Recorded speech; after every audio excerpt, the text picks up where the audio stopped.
તો ગાઈસ આપણું એક પાર્સલ આવ્યું છે, આપણે જ લેવા ગયા હતા પણ આપણે ભાઈ મોટો વ્લોગિંગ ના કરી કેમ કે આજે તબિયત થોડી ખરાબ છે, થોડીક છે એટલે તાવ બાવ હતો તો મેં મોટો વ્લોગિંગ નથી કર્યું યાર, એમને પાર્સલ લઈને આવતા હતી એટલે તબિયત થોડી સારી છે તો ભાઈ મેં વિચાર્યું કે ચાલો વ્લોગિંગ પણ કરી નાખીએ। તો આની અંદર છે ભાઈઓ આપણે કોમ્પ્યુટરની એક વસ્તુ જેના લીધે ભાઈ કોમ્પ્યુટર ચાલુ નથી થતું, એમ તો ક્યારેક ક્યારેક થાય છે ને ક્યારેક ક્યારેક નથી થતું। અત્યારે આપણે ચાલુ કરવાનો ટ્રાય કરશું તો ચાલુ નહીં થાય, જેમ કે સ્વિચ એની ઓન કરી ઓકે, હવે પાછળથી એનું જે બટન છે તે ઓન કરશું, એમ તો ચાલુ થશે પણ ગાઈસ આમાં જે પાવર છે નથી આવતી, ડિસ્પ્લે નથી દેખાતી, નથી ગ્રાફિક કાર્ડ ચાલુ થતું। સો ઓન કરીએ આપણે, તો ઓન કર્યું છે પણ આમાં જો ગાઈસ જો આ લાઈટ થાય તો સમજી લેવાનું કે ભાઈ આવી જશે, ચાલુ થઈ જશે, પણ આ લાઈટ આવતી જ નથી અને આમાં ગાઈસ કનેક્શન જ નથી પકડતો, ડિસ્પ્લે જ નથી આવતી, ગ્રાફિક કાર્ડ ફરતું જ નથી। તો ગાઈસ આપણે થોડાક દિવસો પહેલા આને લઈને ગયા હતા રિપેર કરવા માટે, તમને ખબર જ હશે। તો એ ભાઈએ કીધું કે જે આનું પાવર સપ્લાય છે તેમાં પ્રોબ્લેમ છે તો તે ચેન્જ કરી નાખો। તો આપણે પાર્સલમાં એ જ વસ્તુ છે, પાવર સપ્લાય છે, અને આ ફેર ગાઈસ આપણે સારી ક્વોલિટીનું પાવર સપ્લાય લીધું છે, એમ તો પહેલા 600 વોટનું હતું એન્ટી સ્પોટનું।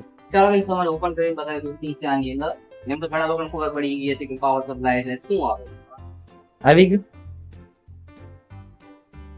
એમ તો કે ઓપન બોક્સ ધીરે ધીરે તો આપણે ચેન્જ કરી નાખ્યું અને એના પછી નાખ્યો યુઝર મેન્યુ જે હોય તે છે। તો ગાઈસ આપણે પાવર સપ્લાય પણ બદલાવી નાખી તોય પણ ગાઈસ ફરક જ ના પડ્યો, મારે ખ્યાલથી મધરબોર્ડમાં કંઈ ખરાબી લાગે છે અથવા ગ્રાફિક કાર્ડમાં, કેમ કે પાવર સપ્લાય આપણે નવી નાખી તો પણ કંઈ નથી થયું।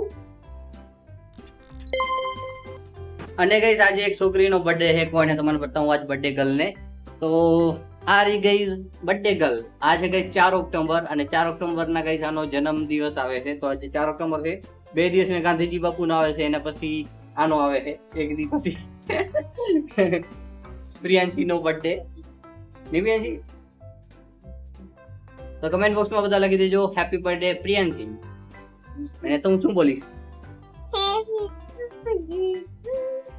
તો અત્યારે ગાઈસ આપણા હાથમાં આવી ગયો છે ફેલ્કોન કંપનીનો ઇલેક્ટ્રોનિક ક્લીનર। આ ગાઈસ મારો દોસ્ત મોસીમ ગયો હતો અમદાવાદ, તો મેં એને વાત કરી હતી કે મારે આવી વસ્તુની જરૂર છે, કેમ કે ગાઈસ આપણે આપણા પીસીનું જે મધરબોર્ડ છે તે ક્લીન કરીને ચેક કર્યું હતું કે ભાઈ પીસી ચાલુ થાય છે કે નહીં, કેમ કે વચમાં આપણે આપણા પીસીને જ્યાં રિપેર કરાવવા લઈ ગયા ત્યારે ભાઈ મધરબોર્ડને ક્લીન કર્યું હતું તો ચાલુ થઈ ગયું હતું અને પાછું ગાઈસ બંધ થઈ ગયું, અને ભાઈ એને એમ કીધું કે તમારા પાવર સપ્લાયમાં પ્રોબ્લેમ છે, પાવર સપ્લાય ચેન્જ કરી નાખો। તો આપણે એ પણ ચેન્જ કરી નાખ્યું તોય પણ પ્રોબ્લેમ ઠીક ના થઈ, એમ તો પીસી ચાલુ થાય છે પણ ગ્રાફિક કાર્ડ ચાલુ નથી થતું, જેના કારણે ગાઈસ આમાં ડિસ્પ્લે નથી આવતી। તો આપણે ગાઈસ આ વસ્તુ એટલે મંગાવી છે કેમ કે આપણે આપણા મધરબોર્ડને ક્લીન કરીને જોઈએ, જો ચાલુ થઈ જશે તો મધરબોર્ડનો જ વાંક છે, તો આપણે આને ક્લીન કરશું અને જોશું કે ચાલુ થાય છે કે નહીં।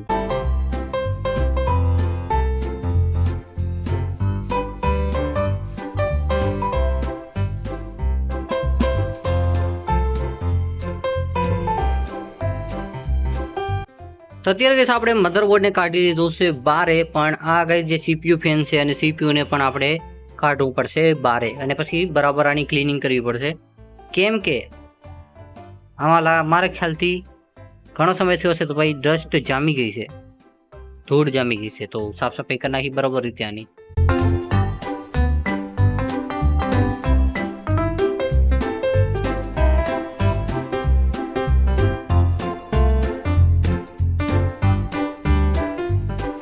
ગાઈસ આટલી મહેનત કર્યા પછી તોય પણ પીસી ચાલુ ના થયો, અને ઉપરથી એક બીજું નુકસાન થઈ ગયું, એનું જે પ્રોસેસર હતું ગાઈસ એમાં મેં સ્પ્રે કર્યું અને સુકાવવા માટે ગાઈસ બ્લાવરનો ઉપયોગ કરતો હતો અને હાથમાં મેં પકડી રાખ્યું હતું, ભાઈ બ્લાવર ને એવાથી નીચે પડી ગયું એટલે એના જે પ્રોસેસરની જે પિન્સ આવે ને ગાઈસ એ ભરી ગઈ। તો આપણે જેમ તેમ કરી ઠીક તો કરી, પણ ચાલુ થાય ખબર પડે કે પ્રોસેસર ગયું કે રહ્યું, આનો કંઈ ઈલાજ તો આપણે ગોતવો પડશે અને પાછું દવાખાને લઈ જવું પડશે રિપેર કરવા માટે।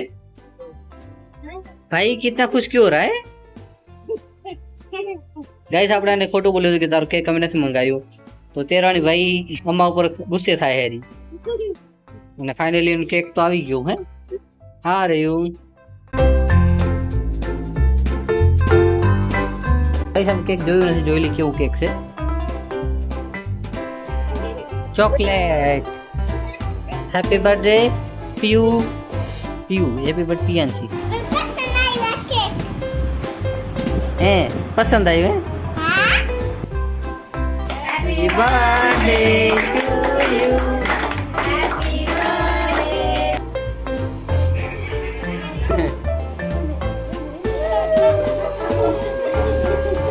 બસ બસ બસ